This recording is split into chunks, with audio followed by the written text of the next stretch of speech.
Mon congé finit la fin du mois ici, je vais revenir. Amen. Amen. Il y a un témoignage ici, là, très fort. Il est où? Billy et maman montent ici. Billy na maman beaucoup mata awa. Appelez-moi très fort pendant qu'il monte. C'est un grand témoignage. Je veux que vous puissiez suivre ça.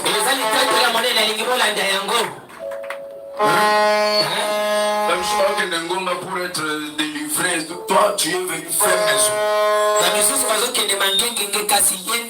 Acclamons pendant que la maman monte. Le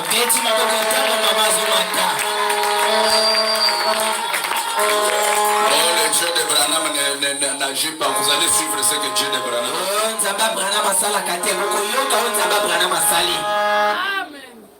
Là, c'est maman et son fils. Ils viennent de Pointe-Noire. Chez notre papa, l'Ifoko du ciel. J'étais chez moi, je vois papa Laïf, le papa l'Ifoko qui m'appelle. Il m'a dit, mon fils, j'ai deux personnes que j'aimerais envoyer chez toi, que tu les loges chez toi à la maison. Pendant leur séjour, ils restaient chez toi à la maison. Parce qu'ils viennent avec l'enfant qui est gravement malade. Et il faut l'opération. On a fait les examens à Pointe-Noire. C'était quel hôpital? Longil? L'hôpital Longil. Pour ceux qui connaissent Pointe-Noire, c'est un grand hôpital là-haut. L'hôpital des Chinois. Donc c'est vraiment... Moi-même j'ai déjà vu ça, c'est trop gaillard. Alors j'ai dit non papa, il n'y a pas de problème, ils peuvent venir chez moi, je vais les loger. Alors c'était après avoir fait les examens là-bas, on a trouvé un démon qui tourmentait mon jeune frère ici. C'était... Comment on appelle ce démon là? Varicocèle. Satan est champion dans les noms.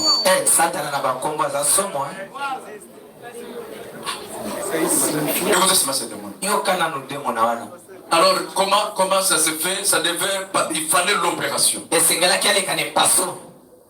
Alors on lui avait donné une condition. Quelle a été la condition pour que tu passes à l'opération? C'était pour faire le spermogramme. Le spermogramme, ça veut dire tu dois faire la masturbation ou bien coucher avec nous. Spermogramme eza omisepeli sinzoto. Tango mai ya kimobali kobima nde bake kononga yango na masini. Comme nous sommes des croyants du message, kasi ndenge biso tozala ntimi ya sango. Moi, je pouvais pas faire ça. Ngai na kokaki komisepeli sanzoto ngai moko te. J'ai écrit à mon pasteur. Ngai na komeli mokengeli na ngai. Moi je lui ai dit que dans cet âge, na niveau ngai nazana yango, il a été dit elobami neleko oyo, il a été dit elobama si tu emmènes les gens à te croire, même pas le cancer,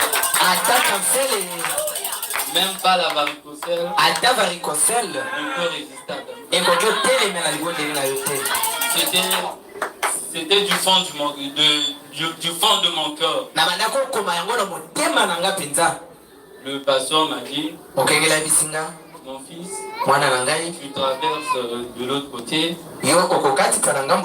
Après, on verra la suite. Quand je suis venu le premier jour ici à Kin,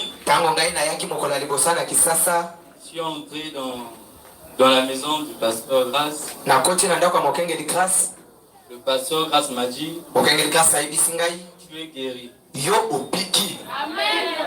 Moi je me suis demandé, mais ça c'est quelle parole qui prononce la chose? Lui, il me dit, je suis guéri. Mais moi, je sens que j'ai des douleurs, tout. Ce même jour-là, je suis allé faire encore l'échographie dans un hôpital à côté. On n'a rien trouvé. Pas de varicocèle. Pas de kyste.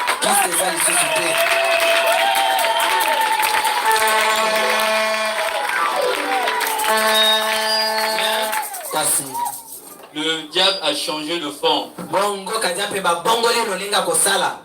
C'était l'hernie maintenant. L'hernie encore. On a changé encore d'hôpital.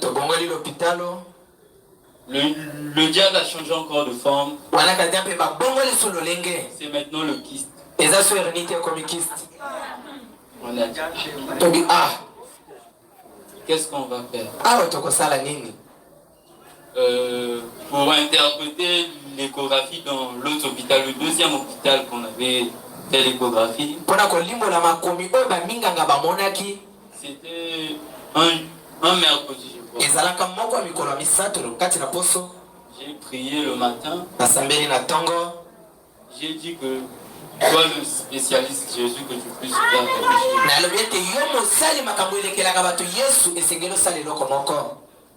On est allé, on a attendu le médecin. Il a mis du temps. Je crois de 10h jusqu'à 15h. Quand on a dit que le médecin vous appelle, j'ai commencé à trembler parce que je savais déjà le kyste, je devais passer par l'opération. J'ai commencé à trembler là. Après, une chanson m'est venue à l'esprit. Le frère Béni Miracle. Je n'ai pas peur. Je me lève. Je suis un Dieu. Quand on est entré chez le médecin, quand le médecin a vu l'échographie, le médecin a parlé en lingala. Il a dit que ça c'est les biloba-loba. Pas malade. Tu n'as pas le kyste. Tu n'as pas de varicocèle.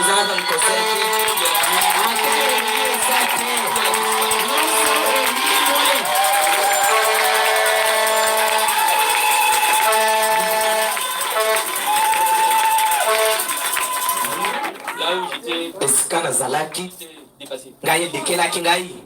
J'ai dit que le Dieu de Branham, le Dieu de mon pasteur Lifoko, le Dieu de mon papa Grâce Mouton, c'est un Dieu.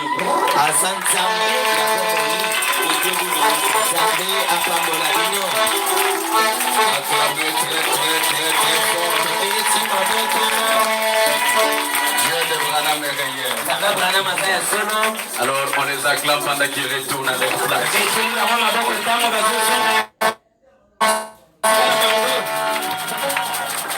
Amen. Est-ce que vous remarquez que dans son témoignage, il n'a pas dit que j'avais prié? Je n'avais pas prié pour lui.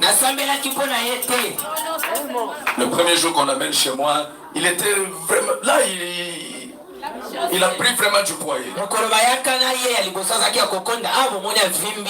Je l'ai regardé. J'ai senti une sainte colère. Je lui ai dit, toi, tu es déjà guéri. Ce qui est des lieux sur la terre, mais c'est...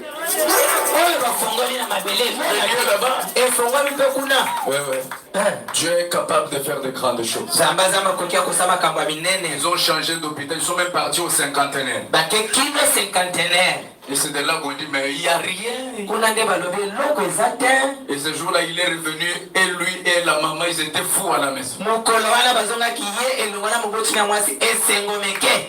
Depuis qu'il est revenu, il le soulève. Avant, il ne soulevait pas de poids, non? Il le soulève maintenant. Chez moi, c'est à l'étage. Il monte avec des bidons de jaune là, de 25. Il monte avec, il descend avec. J'ai dit, voilà. Donc si tu as aussi un problème dans cette salle, la même voix qui avait parlé sur lui, c'est la même voix que tu entends maintenant. Je te dis, ton problème est résolu au nom de Jésus. Amen. Notre Dieu agit dans la simplicité. Il y a aussi un autre frère qui veut aussi témoigner. Bon, c'est une journée spéciale. Qu'il témoigne?